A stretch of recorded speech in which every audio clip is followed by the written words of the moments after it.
Okay, so good morning, everyone. Firstly, I would like to extend my gratitude to Ms. Praveena for giving me this opportunity.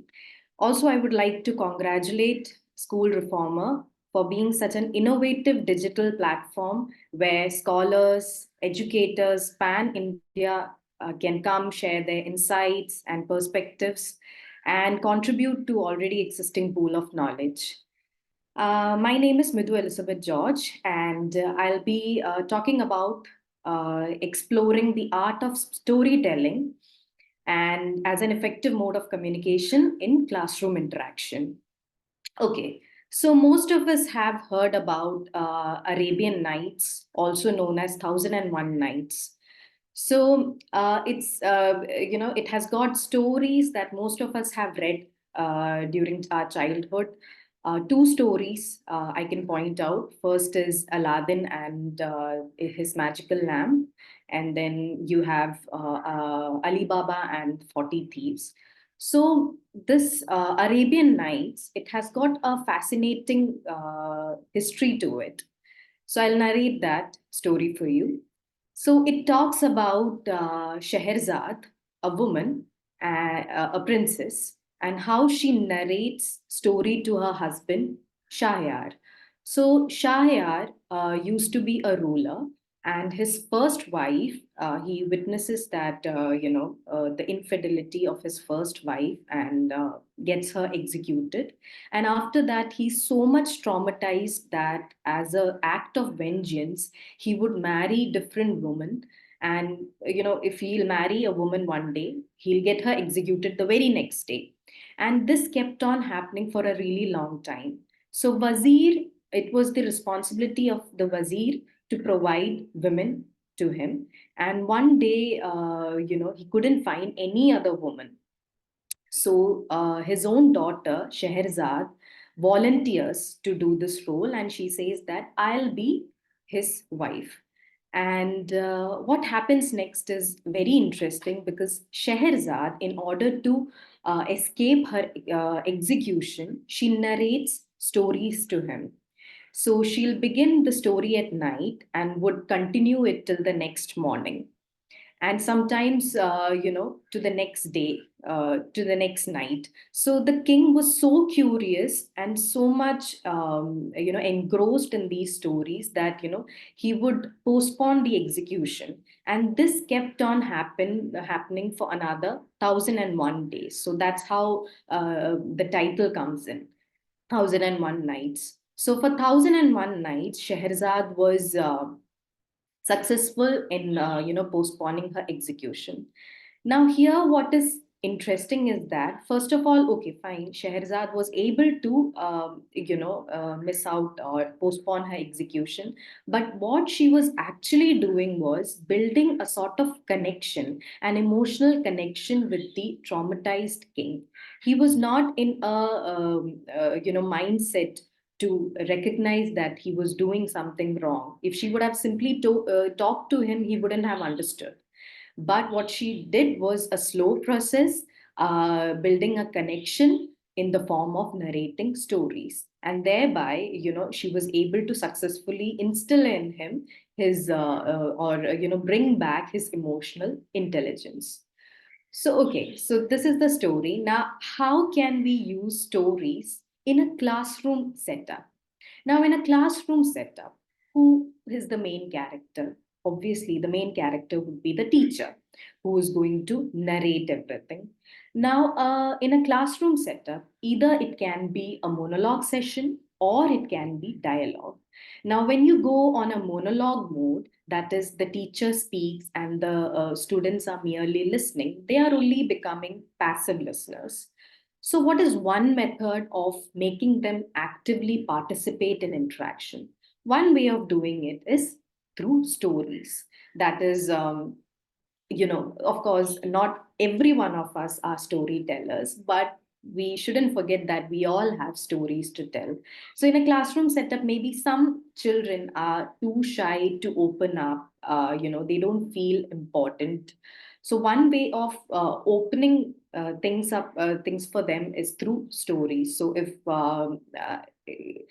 I narrate a story and ask children, like, what do you think is the outcome of the story, or what did you understand by it? It's giving them a sort of participation, and it also instills emotional intelligence in them. So that is my first point.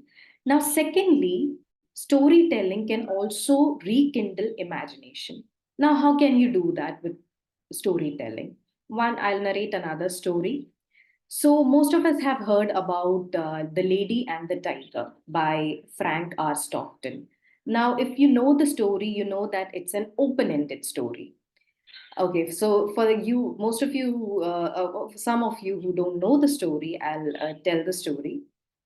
So it's a semi-barbaric setup, and there is a king, and this king has a very interesting way of rewarding innocence or providing punishments. In the sense that he would bring the accused to a public domain, and he would ask the accused to open two doors, and out of one door will pounce a tiger, and it would kill the accused person immediately. Or if that person chooses another door, a beautiful woman would come out of that door, and he would marry that woman. So it's like depending on luck. It depends upon the chance that he takes. So now what happens is that this king has got a daughter, and this daughter falls in love with a commoner. And it is supposed to be a sort of sin during those times to fall in love with a commoner. Now, the commoner has to face the same trial, but the queen but the princess, what she does is, like, she uses her contact and power to know about, like, what is behind which door. So on the day of that trial, that accused person is brought in front of those doors, and he looks at the princess, and the princess says that she uses her gesture and suggests that he opens the right door, and that's the end of the story. So we don't know what happens next. So if you narrate, I narrated this particular story in the classroom, and I asked the students what would happen next. So some of the students said that the queen would have the princess would have definitely saved the lover, but some of them told me that, see, since she came from a semi barbaric era, and she must be exactly like her father, so she couldn't uh, resist her jealousy. She couldn't see this person with any other woman, so she would have definitely got him killed. So these were two perspectives that came from the students, and there were further discussions about it. I asked them if they can tell me, if similar punishments were, how can similar punishments, can they be justified, or are they good? Or in the semi barbaric era, can you tell me which are other punishments that used to be given to people? So in that way, there was a discussion that happened, and students were actively participating, because the story was open ended. It depended upon their answers, their understanding. So a sort of emotional intelligence, the kids use their emotional intelligence. Also, they use their imagination to know how the story would end. So that covers my second point, how stories can be used to rekindle imagination, because each person have stories to tell, each student would have stories to tell. And sometimes the child wouldn't open up because he's not given the recognition. But if someone gives him the recognition, that if you ask a student that, can you please share your story with us, or can you share something that is interesting that happened in your life, it gives the child active participation and also recognition in the classroom. Okay, now storytelling can also be used to, explain concepts that are dry, or it can, you can use it in especially subjects like science. For example, mutualism. We know that mutualism is a technical term, and mutualism means that species, they gain from each other without harming each other. Two species, they make use of each other, and they wouldn't harm each other. So if the technical term, okay, I'll just say the technical term. It's not necessary that the student will remember it for a very long time. So how do I make it more interesting? One way of doing it is that when I narrate it in the form of a story. So I'll bring two characters in it. One is the pitcher plant, another is a tree shrew. Okay, and the relationship that they share. So we all know that pitcher plants is a insectivorous plant. It's carnivorous, and it makes use of its smell to attract flies and insects, which ultimately falls into its trap, the digestive enzymes, and that's the end of it. Now, this picture plant, I have put it in the form of a villainous character. Now, if I put it in a positive light, I can also say that one variety of pitcher plants act as toilet pitchers for the tree shrew, so that every morning the tree shrew can come and relieve itself in those toilet pitchers, in the sense that for for these shrews, these pitcher plants act as toilets. So the shrews would come in every morning. They use the toilet pitchers to relieve themselves, and this pitcher plant would also provide nectar for these shrews. And these droppings or these feces from the shrews is also beneficial for the pitcher plant. Now, the pitcher plant uses this feces or droppings in order to create nitrogen for itself, which is important for its own survival. So we bring in two characters, we talk about the plot that happened, and the end is that they share a happy and a healthy relationship with each other. So the next time I use the word mutualism, if I tell if I cite examples like this using stories, the child would be able to retain the information or memorize it for a really long time. Which brings me to my next point, that is, storytelling improves listening skills and it helps retaining memory. Now, we know that these days, especially with the use of social media and everything, we are constantly looking into our screens. So, if I want to know about something, the first thing I would do is to search Google, and that Google would suggest me that particular story and also similar stories like that. So I'll keep on hopping from one story to another. But at the end, what will happen? I won't be able to collect as much information as I want, because there is an information overload in internet, and whatever information I have to collect, I'll collect it, but I won't remember the suggestions that were provided, the similar stories that I read. I wouldn't remember that. So it affects memories. Now, if storytelling is a good way of enhancing listening skills. Now, when I say listening, we interchangeably use the words listening and hearing. We think that if we can hear, we can also listen. But that is not true, because listening is a 360-degree activity, in the sense that when I listen to someone, I am fully giving my attention to that person. I can remember whatever that person said, including the non-verbal gestures, used by that person. So, why is listening important? Listening is important because it is also a life skill.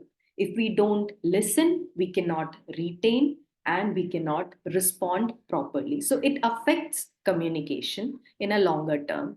We can see that, teenagers or even not even teenagers, even adults, they choose to respond over text. They are not comfortable speaking to the other person. They end up using text or voice messages to communicate, and that affects relationships. So I am just connecting the dots.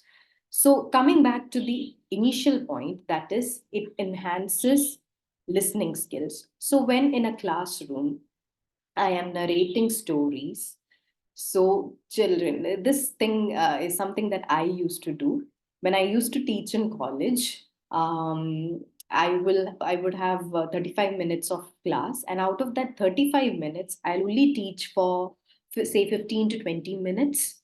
And after that, I would narrate stories to them. I am a huge fan of Ruskin Bond, and so I would select a Ruskin Bond story. I would start the story, and maybe I'll not give them the ending, so they have to wait till my next class to hear the remaining story. So it's a sort of reward also that you're giving, in the sense that if you pay attention to everything, if you really want to know the ending of the story, you have to pay attention to what I'm saying right now.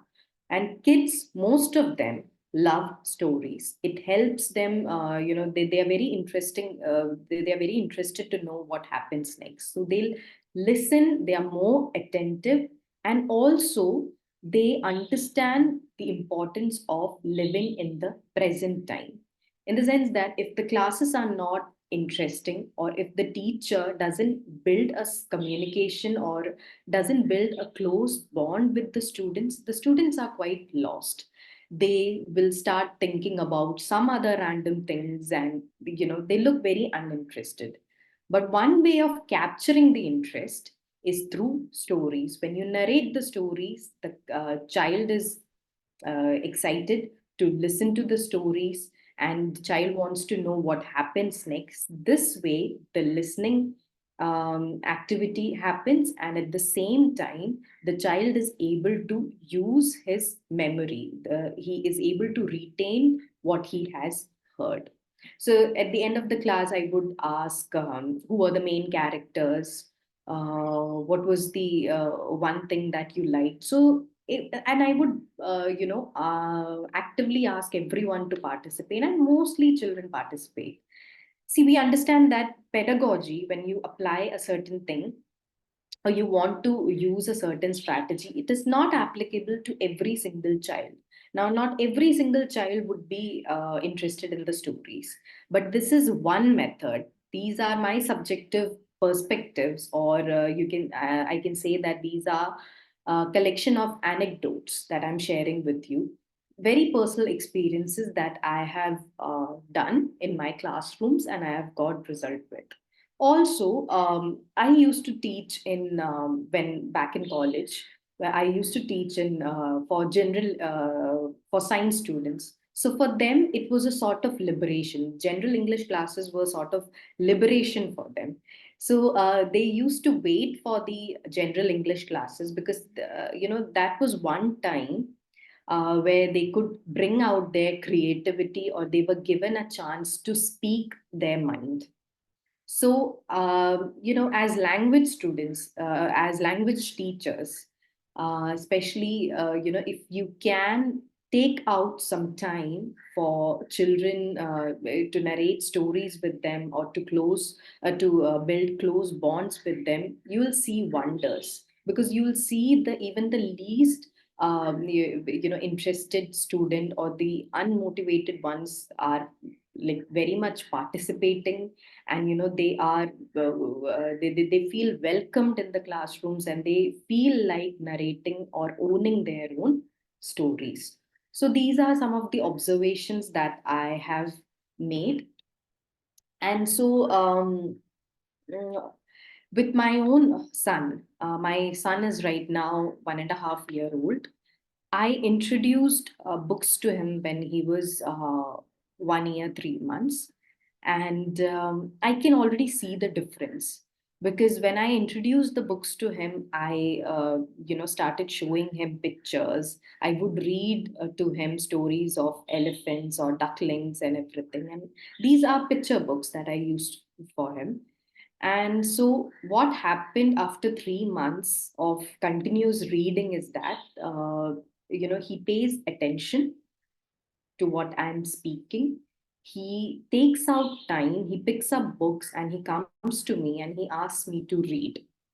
So instead of focusing on smartphones or uh, giving them other mode of entertainment, this is one way of inculcating reading habits as well, is through narrating stories. Because when you narrate stories to a child, the child is interested to know or interested to read similar other stories like that. So what my son does today is like, if we take him to someone else's house, or if a guest come to our house, what he does is like he'll immediately grab a book, take that book to that person, and will show pictures or things that he can identify, and he'll ask the other person to read it to him. So that is one positive difference that I have practiced, and I have seen it in my own child, because even I was exposed to storytelling since the age of 3 or 4. My uncle used to do it. Every night he would read stories to me and my younger brother. And the difference it has created is that over the years, we both me and my brother, we whenever we get some free time or even during the vacation, we used to play and everything, but still we used to dedicate 1 hour to share stories. Because if you think about it, all the characters that are present in your life, all the people that you know, the common thing with them is the stories that you share with them. We are connected with each other through stories.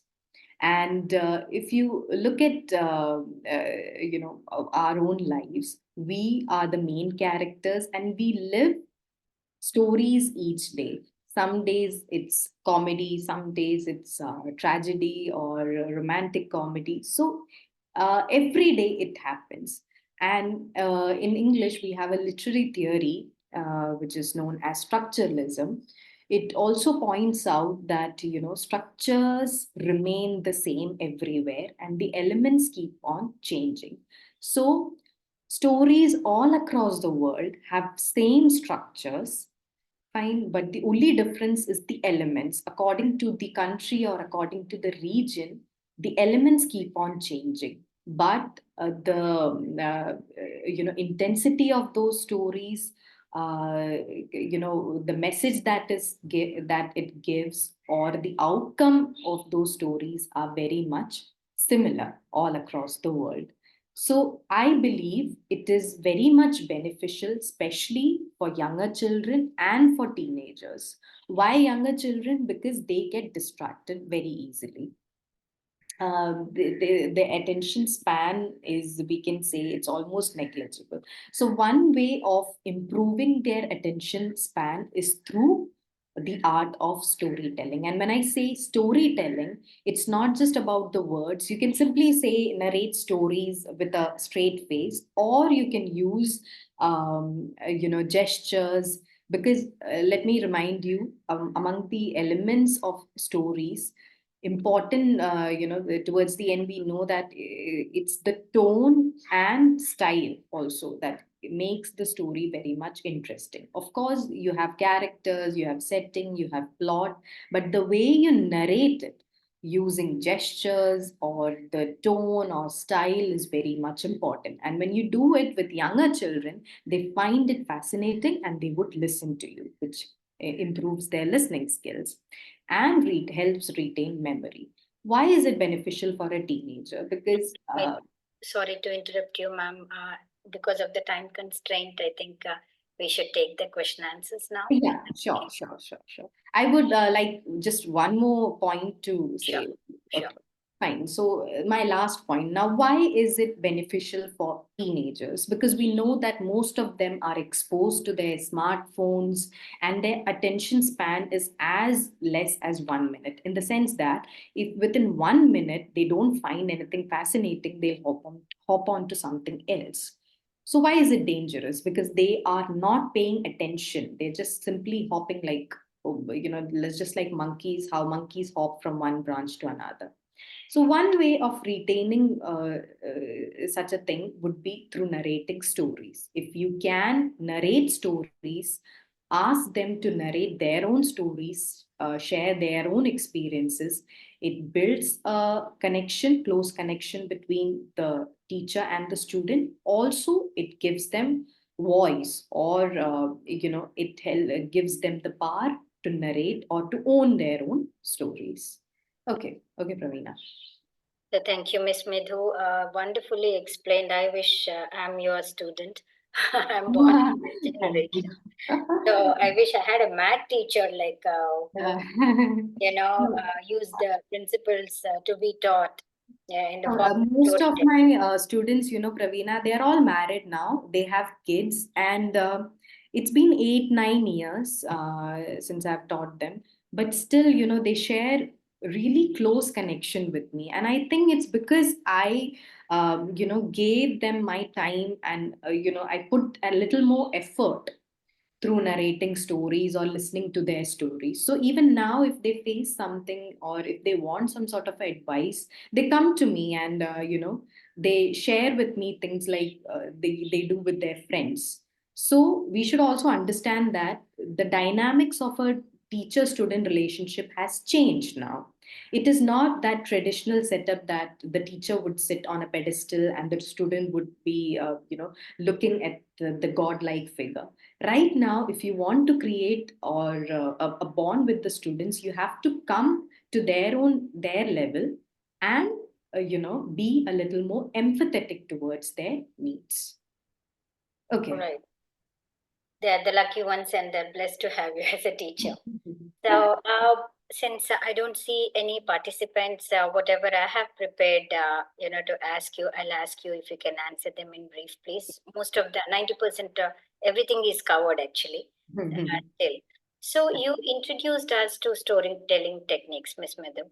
Can you share specific activities or exercises for different age groups, like elementary, middle, and high school, because each level is different, which integrates storytelling into lesson plans for various subjects, like you have explained about the picture plant in science, right?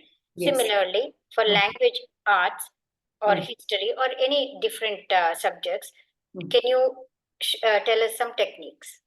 Okay, so whenever, one way of using it in teaching practice is, either you use stories by, like I use stories by Ruskin Bond, fine, because he writes very simple stories, so you can narrate stories. Another way of doing it would be, setting up an open-ended stories. Like you need to put in extra effort, you need to find stories that are open ended. Like this is the story by Frank R. Stockton, the Lady and the Tiger, that I used. It's one way of breaking the ice, or starting a conversation. So when you can, if you can find out stories that are open ended, it brings out confidence in the children to respond to it. You are giving importance to their perspectives in these stories. So for middle school, you can do that. You can come up with more stories that are open ended, so that the kids can give their own perspectives. Now, if you have to some other authors that I can suggest is, one is Devdutt Patnaik. If you want to introduce history, if you want to introduce culture, or if they have to know more about a religion or gods, one way of introducing, especially mythology, you can the teachers can make use of books by Devdutt Patnaik. He writes in a very easy manner, very uses very simple language, and that way, the kids can understand why we do certain things. For example, if we go to a temple, what is the significance of wearing a tika, or what is the significance of wearing a mangal suit? What is the significance of taking a round around the temple? So these things. Which are a part of our culture, these are cultural practices. If you have to explain it to them, this is one amazing book because he provides scientific evidence to it. For each and every practice that we do, he says that there is a scientific notion to it. So kids can learn more about culture and mythology through his work. So I would suggest this work by Devdutt Patnaik. Another one author I can suggest is Ruskin Bond. Um, okay, so two authors. Right. So different, different age group children, or like we can say children are uh, Hmm. at, different levels. Hmm. So how can storytelling techniques be adapted to cater to diverse learners? Example, Hmm. visual, auditory, kinesthetic kind of. So Hmm. how, because for the different needs, learning needs. Learning needs, yes. So as I told you that a story have different elements, that is plot, characters, and setting. But we also understand that the elements of stories, you also have tone and style. So if you're thinking about the visual thing, children always remember, if you can give them gestures, non-verbal gestures, if you're using, they are quick to imitate, like my son does. He is really quick to imitate things. So if for a visual thing, they will constantly focus on how you use your gestures, the tone in which you narrate stories, certain intonations that you use, or where you give voiceovers. For example, the difference in characters, if it has to be shown, how the villain would talk, how the hero would talk, and if the hero is feeling some sort of pain, how am I going to narrate his pain? So for visual thing, and for auditory as well. For visual, I'll say that you use as much as of gestures, non-verbal gestures you can. And for auditory, you make use of the style, tone, and the intonations, so that they understand that when you speak, it's not about just speaking continuously. You have to take a pace. Find some at times it has to be fast paced. Sometimes it has to be slow. And how will you use intonations? How can you show pain, anger, or happiness through the voice, through the change in voice? So these are some of the things that you can practice. So that way it is a visual thing for the students, as well as they'll listen Listen. and they'll try to imitate as well. Right. So in today's digital world, though you have said that visual listening skills are very important, but in today's digital world, how can technology be leveraged to enhance storytelling in the classroom? Are there any specific tools or platforms you recommend? Okay, Pravina. To be very honest, I haven't used any such in my classrooms. That's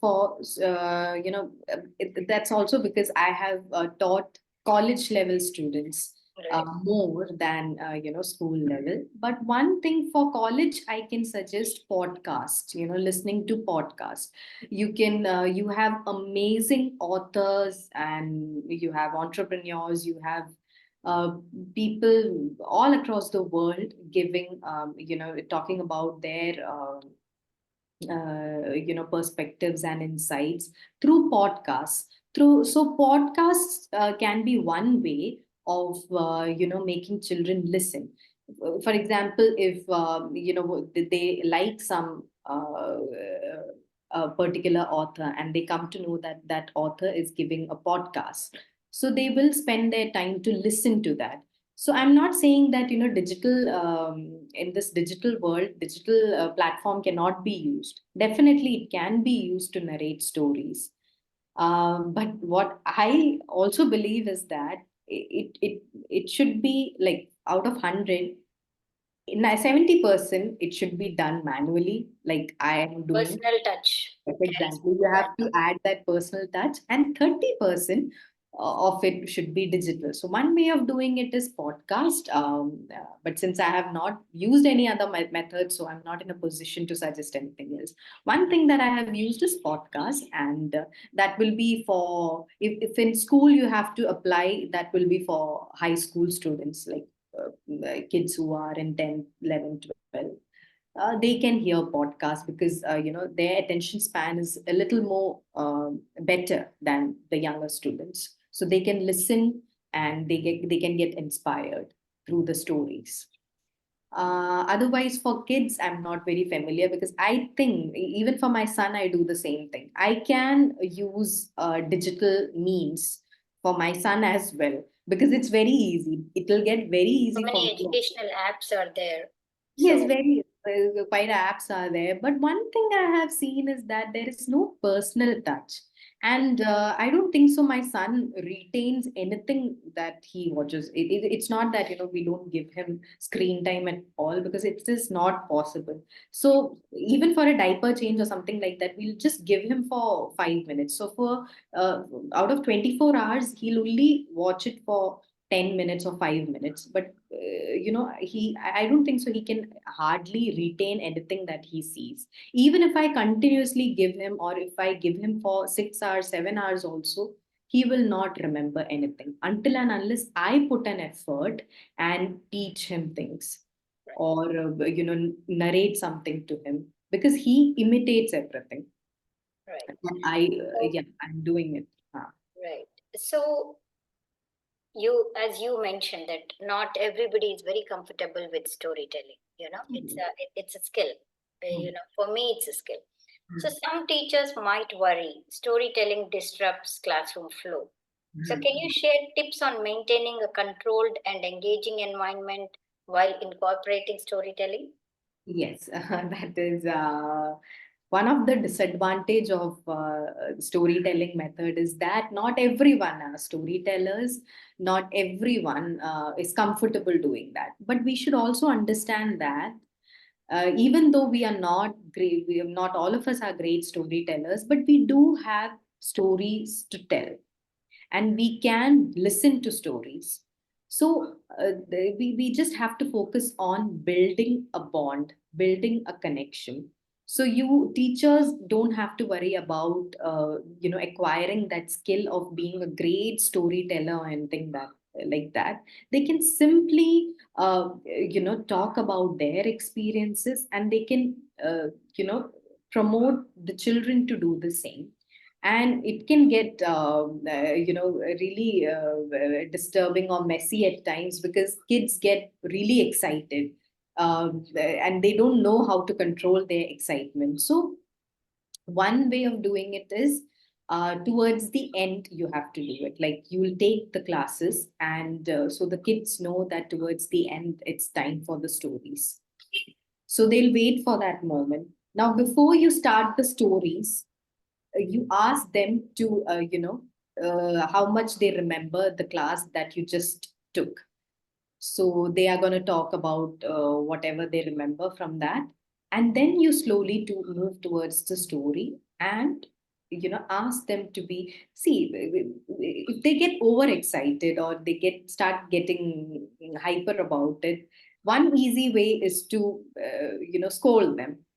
But then again, that will It is create. also needed in the classroom. Yes, yes, that is also needed. So you have to be strict with them, but at the same time, I believe that when you give the child the position to be with you, that child would, use it in a very wise manner. The problem comes when you constantly ask the child not to do it. like, please stop talking, please stop yelling, please don't shout or anything like that. But if you give them the power to say, if you tell them that, see, this is how it's going to happen, and I'm going to listen to you, each of your thoughts, but you have to be good about it. You have to be calm, you have to calmly tell me everything, and if we can do that, then it will be a healthy setup, and it will be mature of you to do the same thing. And kids love to be act mature. So when you give them that opportunity, that, see, only mature people do these things. So are you mature? Can you show me that? So they'll instantly become mature, and they'll listen, and they'll in a very calm and posed manner they'll narrate the stories, instead of, I think, using a negative thing of scolding them, or that I told you, it again creates a problem connecting that bond. True. So wonderfully explained. You have covered each and every point. Last but not the least, it is for the educators. Can you recommend any resources that teachers can utilize to further develop their storytelling skills and explore new techniques? Okay, for me, Pravina, what I do is like, if I have to prepare a class, for example, if I have to take Shakespeare, a story by Shakespeare.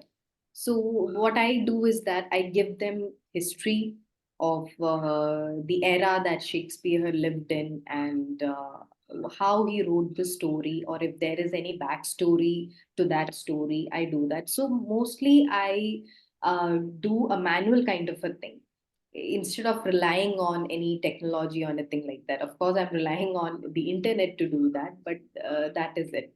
Otherwise, for how to digitally enhance the storytelling method, I am not much aware of, because I do it quite manually. So Right. I am not a correct person to suggest anything. I understand. Thanks a lot, Ms. Midhu. School Journal of Education and schoolreformer.com. Thank you for the talk and for patiently answering all the questions in detail, I would say. We will end the session now. Before we end the session, you want to mention anything else, ma'am?